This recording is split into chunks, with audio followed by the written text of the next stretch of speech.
Iki ana gedhek teko. Apa, Mbok? Dadi kanthi. Nang apa? Dadi kanthi. Ya nang apa?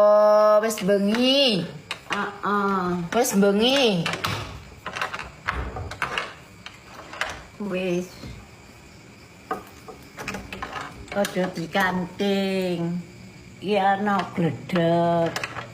Gledheke sapa wis bengi? Oh wis nyong ora lunga-lunga no. Ana ora percaya karo Rika. Ora percaya wis. Turu, Mbok. Wis. Oh wis. Tutup nyamuke oke. Oh wis. Ya wis ditutup sing rapet nyamuke oke.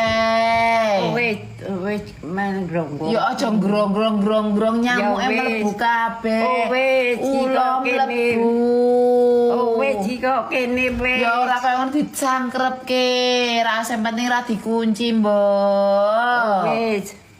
Iki dingeneke. Ora dikunci ora. Oh wis. Iki lho nyepit ngene. Oh wis men. Wis emen kepiye ngene.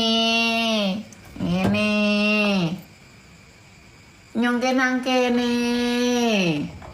Aja dikanting. Wis ngene bae.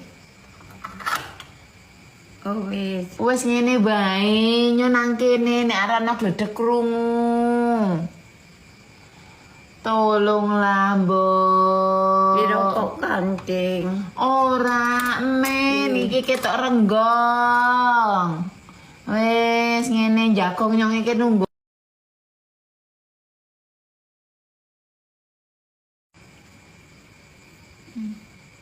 Yo. Jagong yo. Dikanting. Ora. Nek dirongkong ngono mang. Wis ketok, Mbok.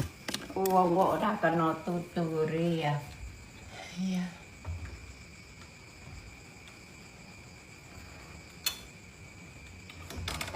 Ya ngel.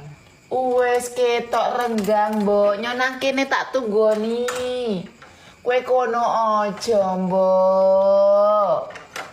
Iya. Hei. Wis nang kene nyo nunggoni nang kene.